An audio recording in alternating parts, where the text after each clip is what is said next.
ॐ तव कथामृतं तप्तजीवनं कविभिरीडितं कल्मषापहं श्रवणमङ्गलं श्रीमदाततं भुवि गृह्णन्ति ये भूरिदा जनाः. So we were discussing the conversation which took place in a devotee's house in Kolkata, and a Panditji was invited, who was telling the story of Vishwamitra and his interaction with Harishchandra, whom he was testing. And finally, he was impressed, so impressed by the truthfulness with which Harishchandra was leading his life and fulfilling all the conditions which were imposed upon him, that he forgives him, and Harishchandra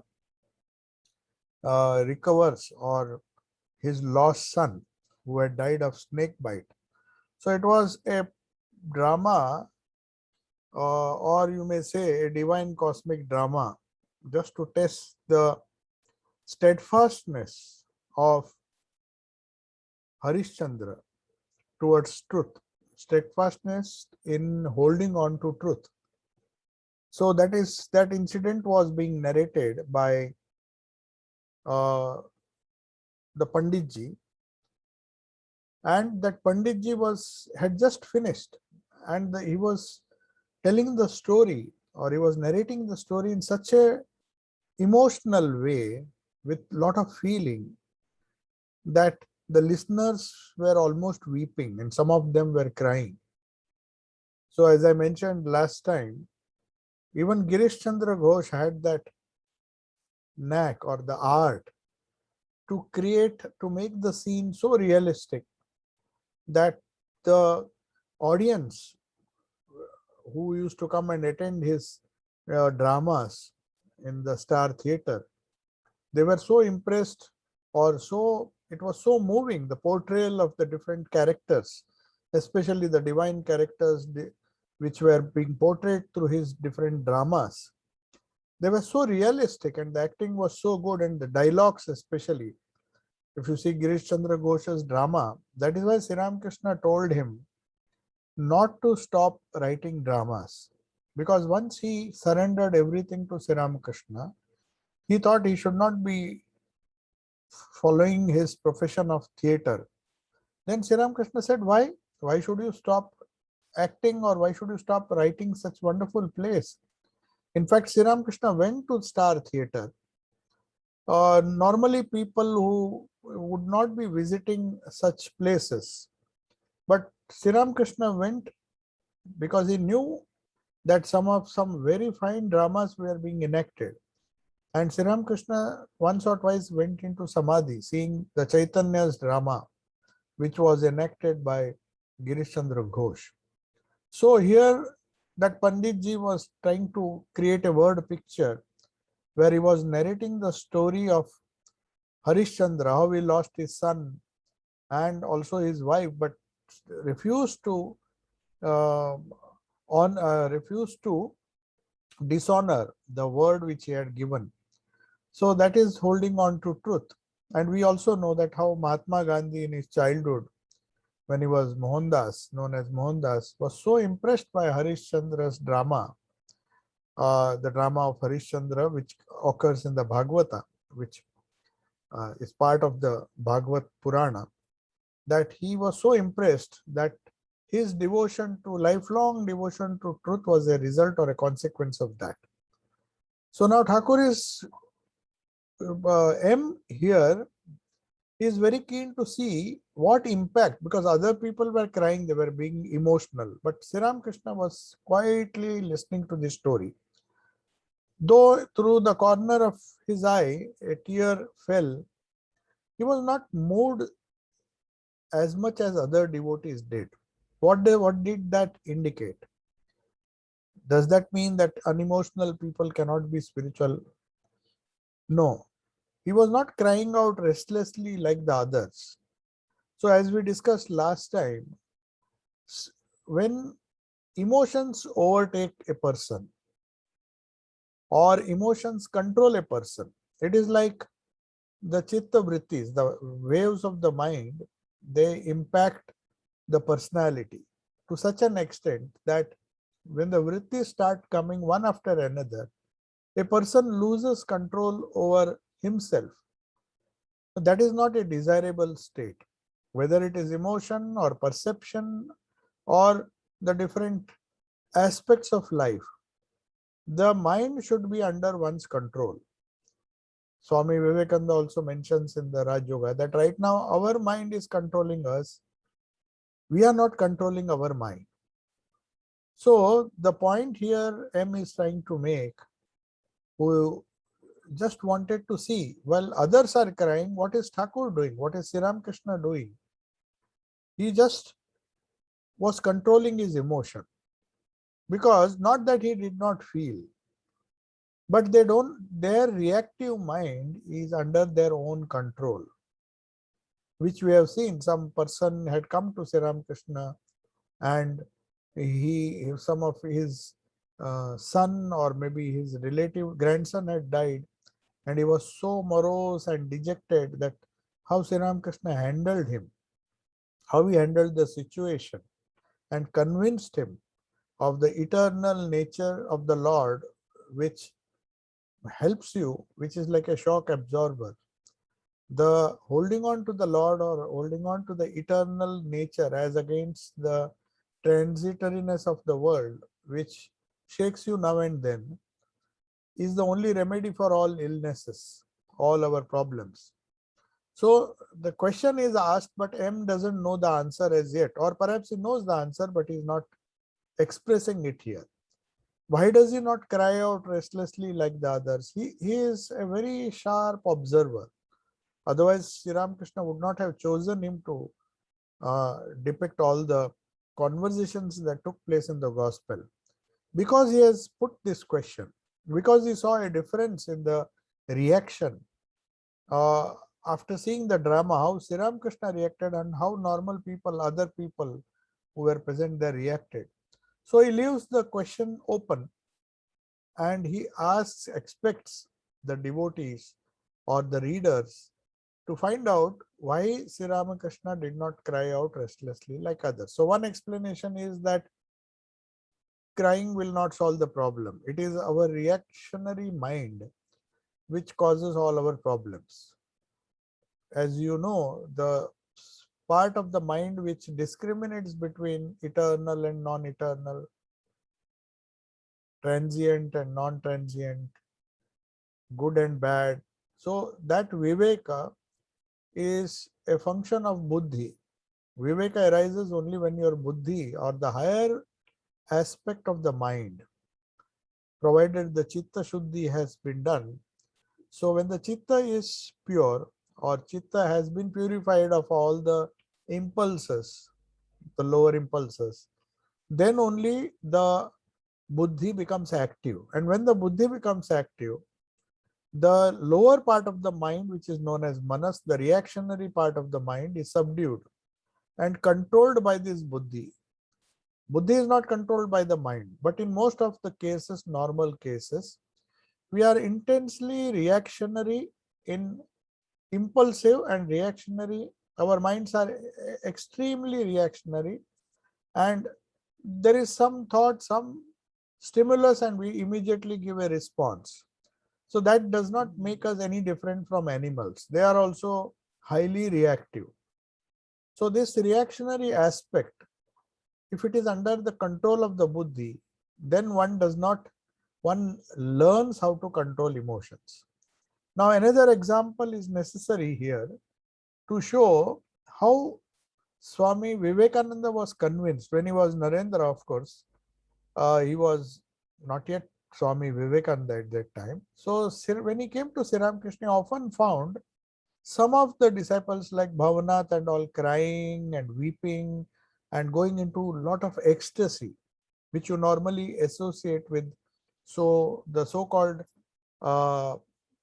the bhakti movement. When it goes to the extreme, this kind of bhava comes. Of course, Chaitanya Mahaprabhu also demonstrated that, but that was a real divine emotion.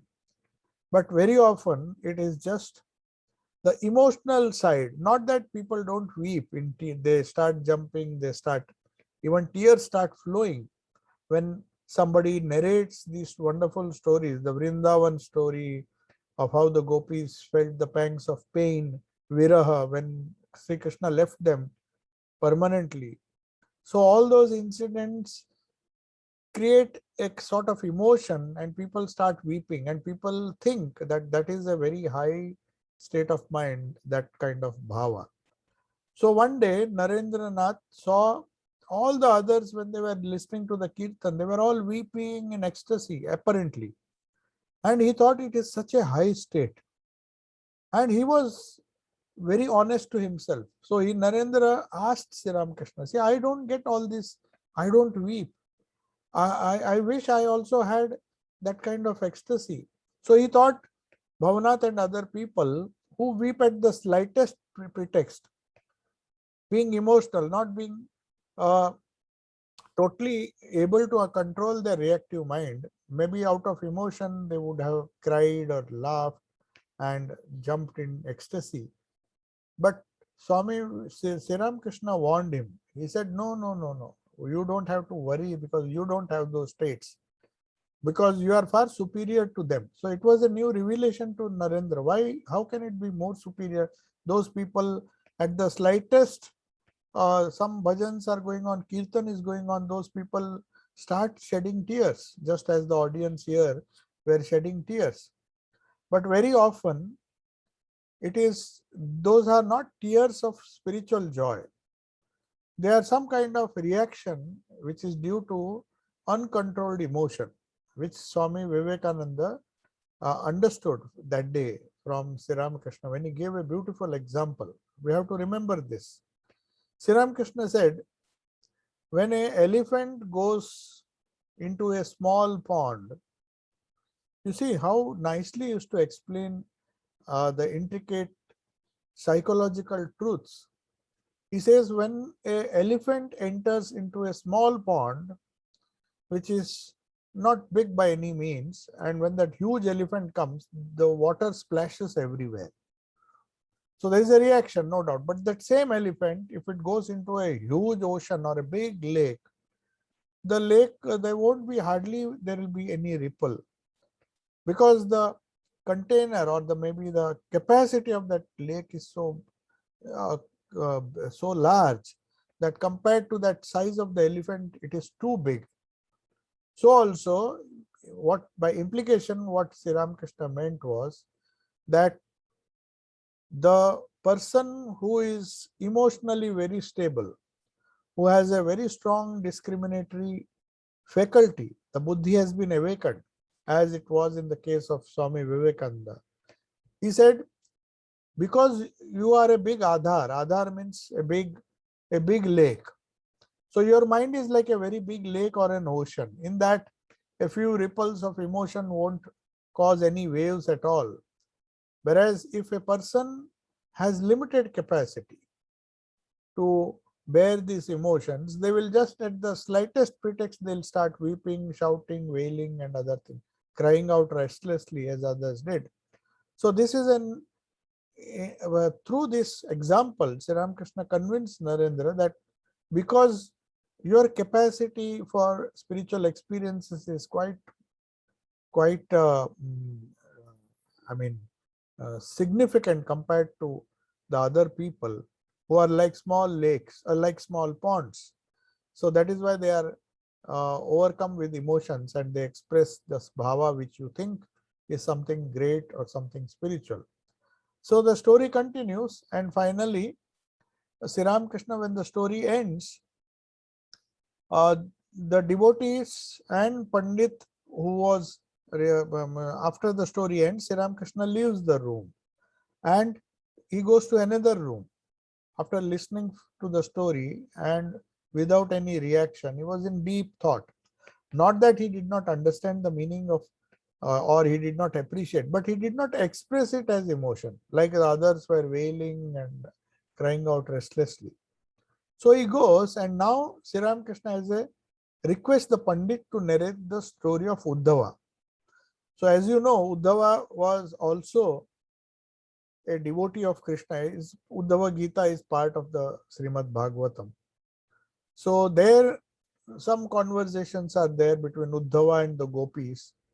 So when Uddhava goes to meet Vrindavan, because he worshipped the Lord and he was such a great devotee that, contrary to Arjuna, as you all may be knowing, Arjuna was asked not to give up his duties and continue to fight the battle of life.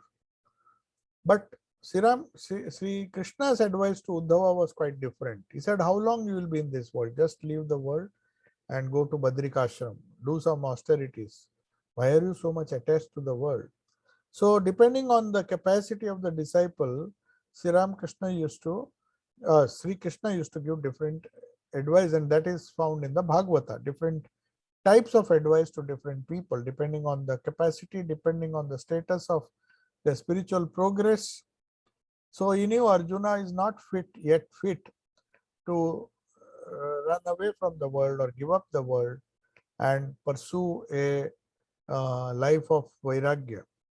So he gives him quite a different type of advice. In the second and the third chapter of the Gita, you will find he's asking him to follow the path of karma, do karma yoga for some time, and then he says, slowly through the other chapters, he's trying to tell him that progressively you will be fit to take up higher and higher duties.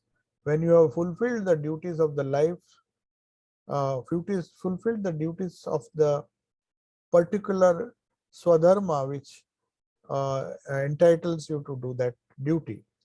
So here now Uddhava, the topic now, the conversation is going on. Sri Ramakrishna says, why don't you narrate the story of Uddhava? So seeing all the weeping and other things, Harishchandra's story was a moving story, no doubt. Story of sacrifice, dedication to truth. But Sri Ramakrishna wanted to hear something different. So he says, please narrate the story of Uddhava. So the subtitle that has been given to this portion of the conversation, the same conversation, is Liberation and Bhakti, Love of the Gopis, and Gopis don't want mukti, they don't want liberation. So this conversation, as we discussed last time, took place on 2nd June 1883. The narrator says, Uddhava came to Vrindavan. Uddhava, maybe because he knew this is the Krishna Leela Sthan, that is his Balya Leela. Krishna was hardly 12 to 13 years of age when he left Vrindavan permanently, never to return back. So the cowherd boys, the milkmaids of Braja, the gopis and all, they were very eager to meet Uddhava. The reason being that he is coming from the land of Sri Krishna. So they had not forgotten Sri Krishna. Not only that, they were keen to know whether he has forgotten us. He was so dear to them that they were wondering that he has left us and never contacted us after that. He never returned to Vrindavan. So has he forgotten us? So that is a natural question. But if you see Sri Krishna's life, which is full of anasakti or a kind of detachment, he was never attached. Whether it was Gokul, he was not attached to his biological parents because he lived and Yashoda took care of him when he was a child. When he left for Vrindavan, he was a totally different person. When he went to Dwaraka, he left everything behind. All the so-called attachment he had with all the gopis, and they were simply not these incidents, these people, nothing was able to bind him. So he was an ideal karma yogi or ideal jnana yogi or ideal raj yogi. So Sri Krishna is the very embodiment of the message of anasakti which he preached. Anasakti was the hallmark of his life. If somebody asks what is the main characteristic or the main role Sri Krishna portrayed, or the main characteristic of Sri Krishna's life, then you may say it is the essence of Bhagavad Gita as well. It is Anasakti. That is why Mahatma Gandhi, who made a great, a minute study of the Gita, he named his commentary or he wrote a small book on the Bhagavad Gita, which are his thoughts after reading this wonderful book. So he named it Anasakti Yoga. We have heard of so many yogas, but as we know, there are so many yogas in Gita itself. Every chapter is a yoga. Even the Vishada is a yoga. When there is something going wrong in your life, when you are disgusted or when you are upset with the transient nature of life, you undergo in your life some kind of Vishada. So even that Vishada can be converted into a yoga. So that is the genius of Sri Krishna, that every chapter in the Bhagavad Gita is a particular yoga. Though we generally classify yogas as four yogas, depending on the particular mental faculty that we use. If we use our intellect, then it is Jnana Yoga. If we use our emotion, it is Bhakti Yoga. If we use our willpower, it is Karma Yoga. And if we use the fourth big power of our mind, the capacity to generate energy, potential energy by conserving or reducing vrittis, which is a power of restraining, we can say, the power of thinking, power of feeling, power of willing. These are accepted by Western psychology, but the power of restraining thoughts, that is a discovery which yoga, the people, especially Swami Vivekananda, defined that yoga as Raj Yoga. Though he meant by Raj Yoga not the traditional part of Hatha Yoga, which is also known as Raj Yoga, but Swami Vivekananda's Raj Yoga is nothing but he named it Raj Yoga because Raja means the kingly yoga. So he knew that the basis of all the three yogas, whether it is karma, bhakti or jnana, where thoughts are involved, where perceptions are involved, where emotions are involved, where willpower is involved, whatever may be the nature of the mind, without control of the mind, without Raj Yoga or without meditation or without spiritual practices where the vrittis of the mind are held under control, there is no progress in any yoga.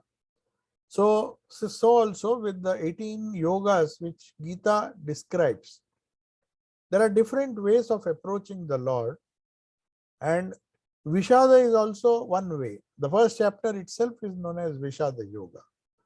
So in the case of gopis here, the milkmaids, Sri Krishna's going away or leaving Vrindavan, Krishna leaves Vrindavan and never returns.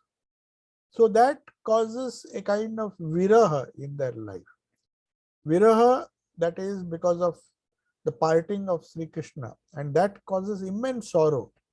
But that sorrow does not deplete them, does not make them spiritually less sensitive. In fact, they gather in spirituality. That is what this conversation is all about.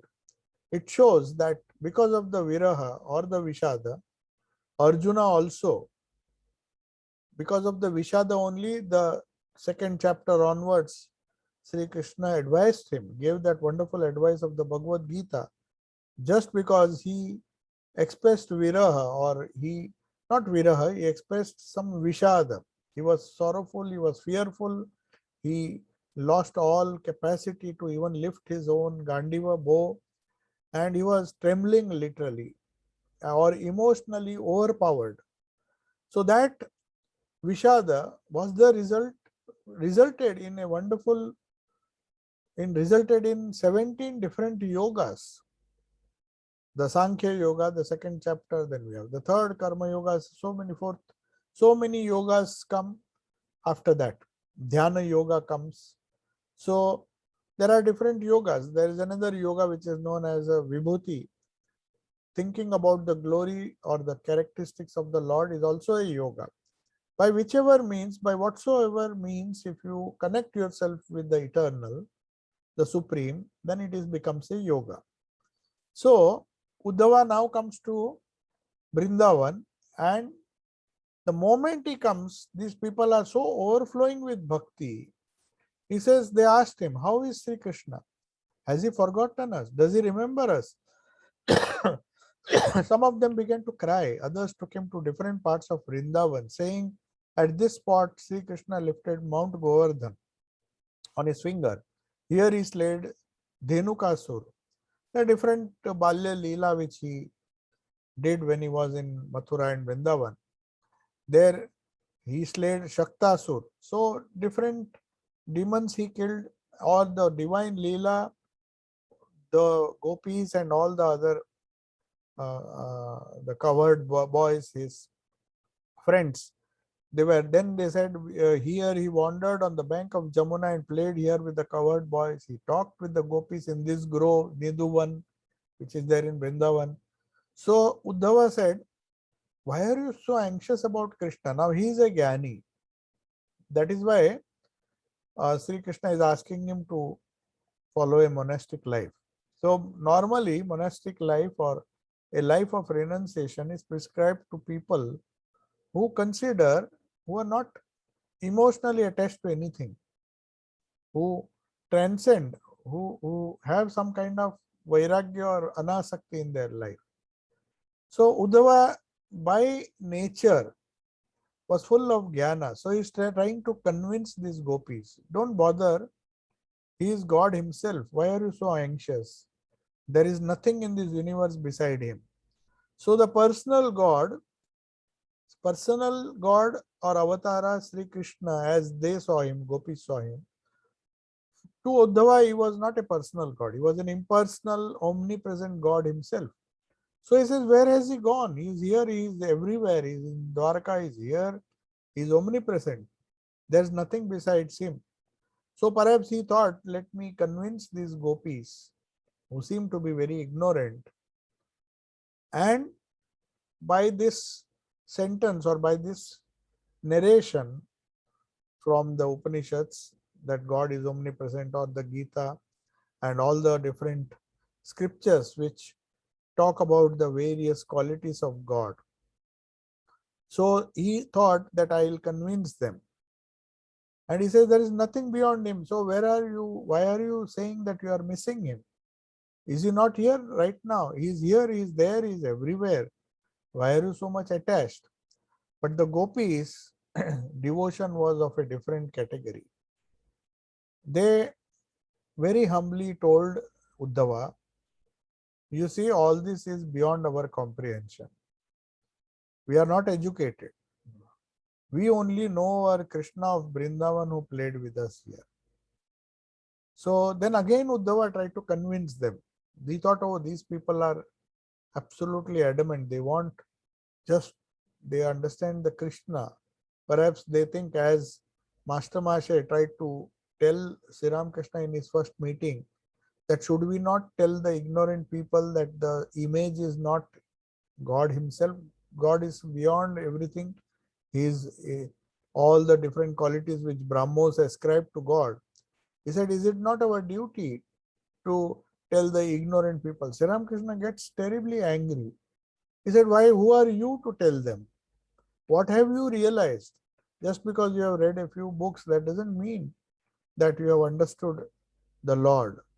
So here Sri Ramakrishna is trying to show that this type of devotion to the Lord who has a form, can be as good or at the same level as the highest jnana. So Sri Ramakrishna listens to all the conversations with full attention. When the Pandit says, we just want to see our Krishna, he's quoting from the Bhagavata, of course, that he said, we don't understand all those things, we just understand our Krishna who played with us, who lived with us, who moved around with us. We just want that Krishna. And then Sri Ramakrishna, listening to this dialogue or this sentence, he goes into bhava. Then he says, the gopis are right.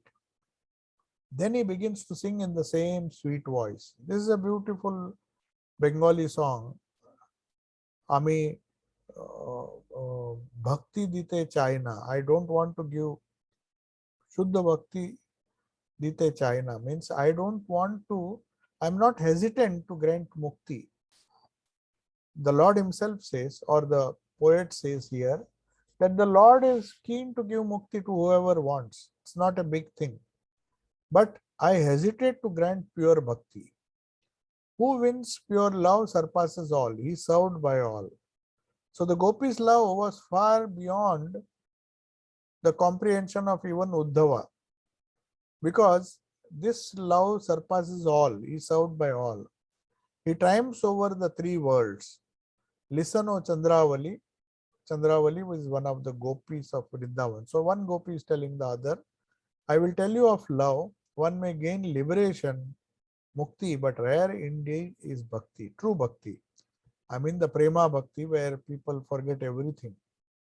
Because of bhakti, I became King Bali's doorkeeper in the nether world.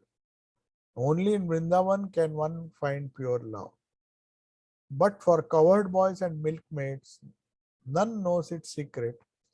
Because of bhakti in Nanda's house, taking him as my father, I carried his burden on my head. So Nanda is the father of Sri Krishna, Nanda Ghosh. So taking him as my father, I carry his burden on my head. So this is a very, very popular Bengali song where the superiority of bhakti, the prema bhakti, where the essential condition, as Sri Ramakrishna mentioned earlier also, said this bhakti is very rare. It is only when you totally lose your body consciousness, when you are not aware of anything gross. Otherwise, this Ras Leela or the Gopi Leela is interpreted by Westerners who not just Westerners, but materialists who want to interpret everything in a gross way. They don't even realize that that poem which we discussed in the previous class, or that song, where Radha is saying, I can't see, my senses have become dysfunctional. Now you imagine, Krishna was a 12-year-old boy and Radha was a middle-aged woman. She was married, she had a family, but she is so pure and so, she has transcended the gross that she does not even feel the senses. So only such a person can have pure prema or divine love. It is not so easy. It is not just any kind of emotional love which is being portrayed in the Radha Krishna Leela. They have a tendency in all the dramas and all the modern literature to drag that wonderful Gopi Leela to the level of the gross.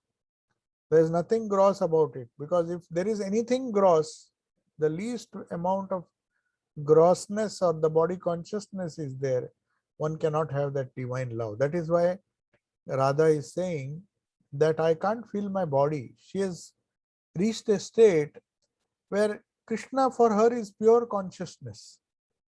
There's nothing worldly left in her mind. She is so obsessed with the Ishta, the Krishna whom she loves, that love transcends knowledge. So all the talks and all the dialogues that Uddhava is uttering is absolutely does not make any sense to Radha and the gopis. They say we don't understand what your philosophy, all pervading and all those things. Neither do we care. We just care for our Krishna, for whom we have given up our entire lives. We have been totally dedicated to him. So Sri Ramakrishna is now explaining what this song means. He says the bhakti of gopis is prema bhakti. Prema bhakti is the highest type of bhakti, ecstatic love for Lord, not just emotional love. It is avyabhicharini and single-minded bhakti. Avyabhicharini is a Sanskrit word, unalloyed, not mixed with anything gross. If it is mixed with any kind of gross or subtle emotion or gross physicality, then it is alloyed, it is not unalloyed. this type of love or this type of bhakti, is known as a vyabhicharini. Avyabhicharini means that is which is not vyabhicharini, is avyabhicharini. That is single-minded, unalloyed and pure. Then Sri Ramakrishna himself says, you see, he was a illiterate. I mean, he rarely read anything. His reading skills were so less, but still he heard a lot, and not only that, he used to use these terms and explain the deeper significance of what is Vyabhicharini and what is Avyabhicharini, which even Panditji perhaps would not, might have been a revelation for that Panditji. He says, do you know what is Vyabhicharini Bhakti? It is Bhakti mixed with Jnana. So he speaks of two types of Bhakti. Sri Ramakrishna is explaining. So you have some Jnana and you also have some emotion and you have some Bhakti. So Bhakti Mishrita or mixed with Jnana is known as Vyabhicharini. If it is mixed with Jnana, if in it one believes that Sri Krishna has become all, like Uddhava had. Like Uddhava was explaining. He is the supreme Brahman, is Rama, is Shiva, is Shakti. But Prema Bhakti is not mixed with Jnana. It is pure. Hanuman came to Dwaraka. Then the example of Hanuman, Sri Ramakrishna is given. So he came to Dwaraka. That is, of course, Hanuman is supposed to be immortal. So Hanuman, who was with Rama, has also continued to live. And he comes to Dwaraka also and said, I want to see Sita and Rama. Bhagavan Sri Krishna said to Rukmini, please assume the form of Sita. Otherwise, there will be no escape from this Hanuman. So when the Pandavas, that means, there is a beautiful verse, Sri Nate Janaki Nate Abheda Paramatmani Tathapi Mama Sarvasva Rama Kamala Lochana. When you see, when you recite Tulsidasa's this famous verse, what it means is, Srinath means Krishna. Janaki Nath is Rama. So Srinathe, Janaki Nathe, Abheda Paramatmani. If you consider them as manifestations of Paramatma or the Supreme Brahman, which Gyanis do, Abheda, they are not different, they are the same. Tathapi, even then, Mama Sarvasva, my all in all, is Rama Kamala Lochana, means my everything, or my dedication is to my Rama alone. Not that Krishna is less or something like that. But for me, Rama is enough. So Krishna had to assume the form of Rama, and Rukmini had to assume the form of Sita. Otherwise, Hanuman would be upset. When the Pandavas were performing Rajsuya Yagna, many kings were present. They all made Yudhishthira sit on his throne and paid obeisance to him. Vibhishana said, I shall pay obeisance to Narayana, Vishnu and none else. Then Sri Krishna had to lie down as Vishnu. And he had to, Sri Krishna himself lay prostrate before Yudhishthira to pay his obeisance. Thereafter, Vibhishana did the same. I mean, Vishnu himself, Sri Krishna himself, had to demonstrate and before Yudhishthira, then, because you see, Yudhishthira, according to the rules, after the Rajasuya Yagna, he was ascending the throne, everybody is supposed to pay respects. So Krishna was without any ego. So he did not mind. He thought, oh, it is not nice if Vibhishana does not follow the rule of the land. So he says, I don't bow down before anybody except Narayana. But when Sri Krishna himself did, for whom Vibhishana had so much respect, then he also was forced to do it with the crown on his head. Then he says, do you know what it is like, this Prema Bhakti? It is like a bride in the family. She serves her husband's younger and elder brothers, his father, and also her own husband. She gives them water to wash their feet and a towel. She provides a low wooden seat for them all. But she has quite another type of relationship with her husband. So by this, Sri Ramakrishna is trying to explain the concept of Ishta. Just as Rama was the Ishta of Hanuman, though he knew, being a Jnani, he was definitely aware that whether it is Srinath or Janakinath, they are the same. Abheda Paramatmani. In Paramatman, as far as the supreme principle is concerned, they are same. But just as a wife has, she may be serving all the other members of the family, but her relationship with the husband is totally different. So, giving this wonderful example, Sri Ramakrishna now continues. Then he tells more about Prema Bhakti. Now, the Panditji is just reciting, but the explanation is given by Sri Ramakrishna. He says Prema Bhakti is comprised of two feelings, I and mine. Yashoda thinks, who will look after Gopala if I don't do so? Yashoda also had this kind of Prema Bhakti. Sri Krishna tried to show his divine nature many times, his cosmic form, but Yashoda was not bothered about it. She thought Krishna is my child and I am responsible.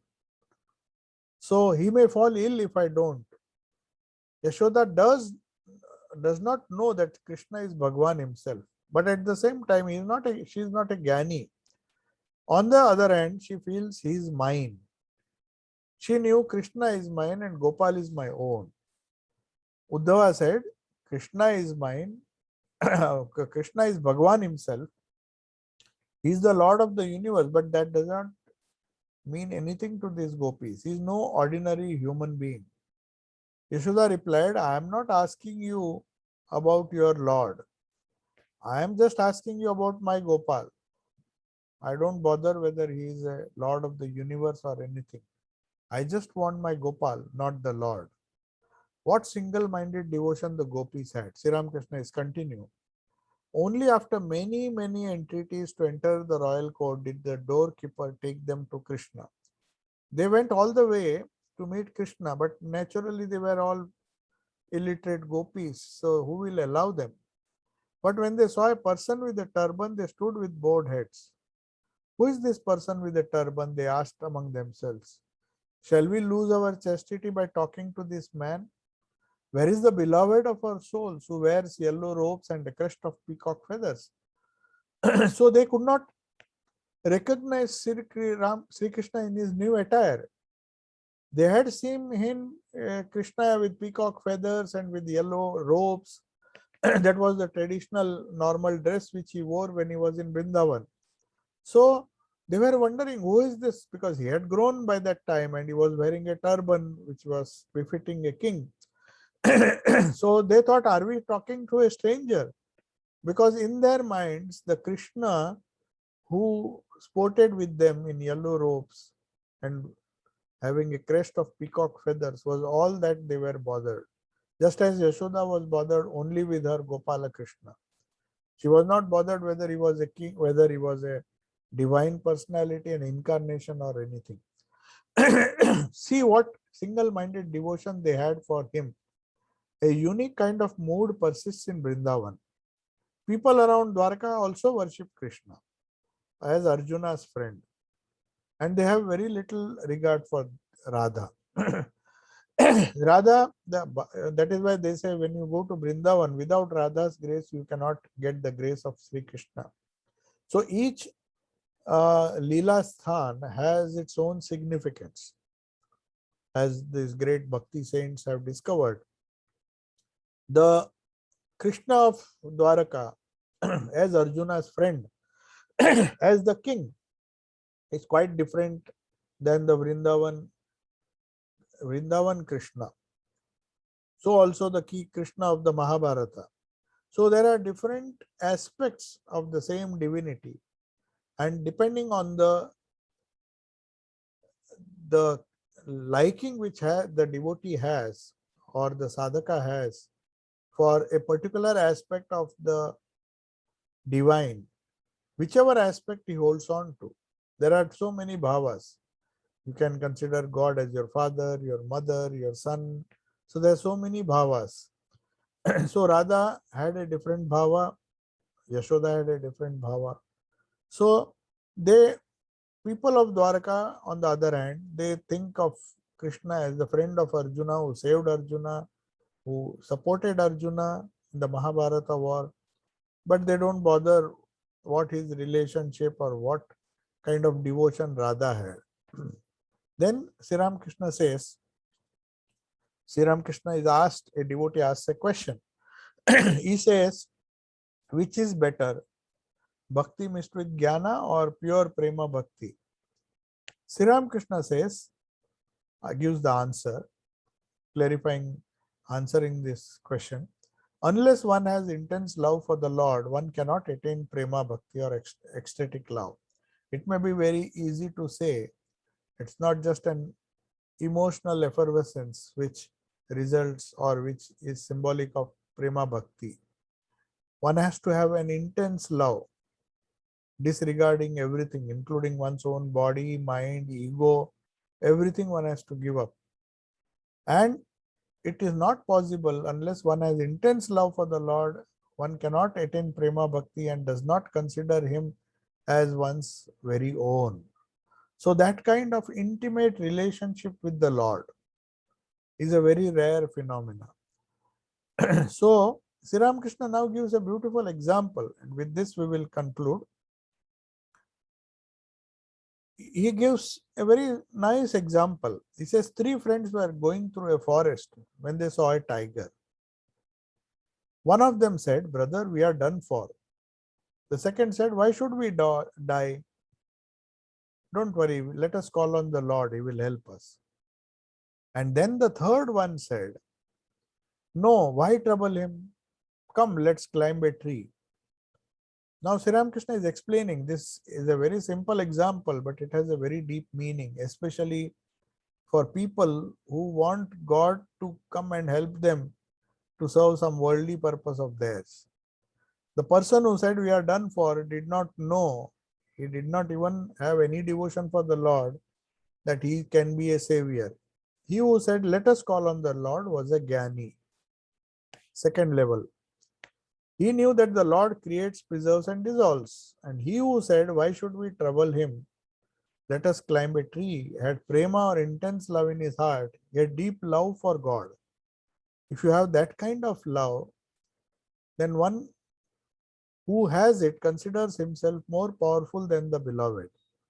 He does not want his beloved troubled. He wants to save his beloved even from the prick of a thorn. Now Ram takes Thakur and other devotees upstairs and serves them several kinds of sweets. So the conversation ends here. The devotees take the prasad full of joy. Now, though the conversation ends here, this example which Sri Ramakrishna gives is very significant. Once some devotee of Hanuman, there are a lot of people who love Hanuman Chalisa. So one day he was just telling me that I'm going away. My area is in such a, my house is in such a area where there's a lot of robbery, I'm afraid. So I put several locks. But at the same time, I know it can be easily broken. So I was worried. So I have chanted Hanuman Chalisa for last several days. So I was a bit amused. I said, what will happen? Why should you chant Hanuman Chalisa for that? You put a lock, you ask somebody to come and stay. There are other ways to prevent it. Then when he went on, said, no, these things, other things will not help. Only Hanuman Chalisa, I know Hanuman will protect everything. And then I had to just interrupt and tell him that what kind of devotee you are. Hanuman, who throughout his life knew nothing but Rama. He was not even bothered when Sita tried to give him a pearl necklace. He was so much unconcerned about that gift. Sita, it was a very precious gift, very precious necklace. And Sita thought Hanuman would be very happy. But Hanuman just took that necklace and saw that he tested it, saying there's no Rama here. It does not remind me of Rama. So he just threw it away. Not that he disregarded Sita's gift, but anything that was not Rama was not his concern. He was always available in the service of Rama, doing anything for Rama, Rama was the center point of his life. Then I told this person who was trying to use Hanuman Chalisa for protection. He said, do you think that he will take up the job of a watchman and watch over your silly property? This property may be very useful for you, but for Hanuman, there is nothing in this universe which is more precious than Rama. You would be, if you think that by chanting Hanuman Chalisa, by pleasing him, Hanumanji will come and play the role of a watchman and guard your small house, it is height of foolishness. So that is why Sri Ramakrishna is saying that the ideal devotee who is having prema bhakti, he says, if the tiger is there, let us climb a tree and save ourselves. We should not disturb the Lord. Why should he is so much emotionally connected to the Lord? He doesn't want to trouble him. He said, for a silly thing which we can do, why should we, even if it is a very dangerous thing, I don't want the Lord to come and I don't want to disturb the Lord. So he considers himself, or he has so much love, such an intimate relationship with the Lord, that he doesn't want to give him the least trouble. So this is a great lesson which Sri Ramakrishna is telling all of us. Many times we turn to God, we turn to divine help. No doubt, when we are helpless, we need to turn to some divine providence for guidance, but that's all. We should not be wasting our energy or even trying to get our silly worldly problems solved with the help of the name of the Lord. That is why some people, when they take mantra diksha, they expect, what can it do? Will it give me good health? Will it give me some kind of prosperity? Then it's better not to take mantra diksha, because that is not the purpose. We don't go to the Lord for this. We don't do japa of the Lord or mantra or any sadhana for solving our worldly problems. There are worldly ways to deal with those small things. We should be ashamed to use spiritual techniques to solve our worldly problems. So that is what Sri Ramakrishna is trying to convince us or tell us, that a real person who has intense love for the Lord will not stoop so low so as to call him for all the silly problems that we have to face. So I'll just see if there are some questions and we will conclude for today. Yeah. So there is a question now. Thakur says that pure knowledge is that which purifies the heart and the mind. Does heart mean the emotional aspect and the mind the reasoning and intelligence? Can you please elaborate how to practice it? You see, heart here means it's not just the heart doesn't just mean at a lower level. Yes, it is emotions. We are so much used to connecting or thinking that this heart means some kind of raw emotion. It is not purifying the heart, of course, it's purifying the emotions also. But here, when you refer to the heart, it is the spiritual heart, which is the seat of buddhi. So the buddhi has to be made shuddha or pure. When you say chitta shuddhi, it is that aspect of the chitta, the samskaras, which when purified, the buddhi becomes sharp. You can discriminate, you get the capacity to discriminate between the transient and the permanent, the eternal and the transient. That which is transient, we discussed in yesterday's Gita class, anityam asukham lokam. After describing all the merits of worshipping the Lord in the 9th chapter, at the end of the 9th chapter, it ends beautifully with this verse, anityam asukham lokam imam prapya bhajasvamam. So what does it mean?